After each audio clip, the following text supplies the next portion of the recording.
Баршаңызға қайырлы күн. Бүгін сіздермен дәл кондитерлік дүкендегідей өте жұп-жұмсақ үлпілдек болып шығатын керемет бауырсақтың рецептімен бөлісетін боламын. Сіз дәл осы рецептпен бір рет дайындайтын болсаңыз, келесі жолы да осылай жасайтын боласыз. Ендеше алдымен апарасын дайындап аламыз. 200 грамм жып-жылы суға 2 ас қасық қант салып, ерігенше араластырып, содан кейін 1 шай қасық ашытқы салып, бетін жауып көтерілгенше шамамен 10 минутқа қоямын.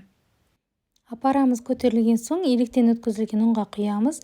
Тағы да 200 грамм жылы суға 1 ас қасық тұз саламыз және 80 граммға жуық еріген сары майды қосып, тұзы ерігенше араластырамыз. Бұны да жаңағы ұнымыздың үстіне құямыз. Оның үстіне 1 жұмыртқаны қосып, қамыр илейміз. Бұл жерде 1 кг ұн болатын және 400 грамм су құйдым. Енді тағы да 100 грамм су құямын. Қамырдың арасына түйіршіктер қалмайтындай өте жұмсақ, қолға жабыспайтындай қамыр илеу керек. Табанның шетін тазалап, бетін жауып, жылы жерге қоямыз. Қамырымыз осылай әдемі болып көтерілді. Қамырды жинап, екіге бөліп аламын. Қамырдың бір бөлігін илеп, шетке ала тұрамыз. Ал қамырдың екінші бөлігін ұн себе отырып, қолымызбен осылай басып аламыз.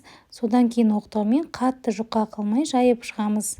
Енді осы қамырды кез келген формамен немесе стаканмен дөңгелектеп, болмаса төртбұрыштап өзіңізге қалаған формаға кесесіз. Артық шығып қалған қамырды бір шетке илеп қоя тұрамыз. Екінші қамырды дәл осы ретпен жайып аламыз. Жаңағы артық шыққан қамырды да бауырсақ жасаймыз. Бауырсақтың бетін орамалмен жауып қойып қоямыз. Енді майды қыздырамыз.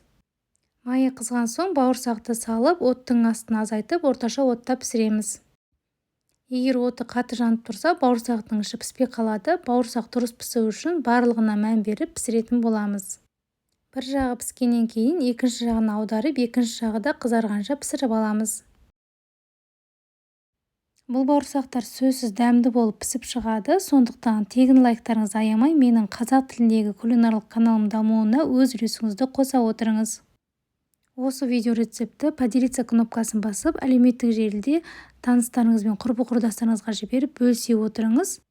Олар да жасап көріп, сізге алғыс білдіреді деген ойдамын.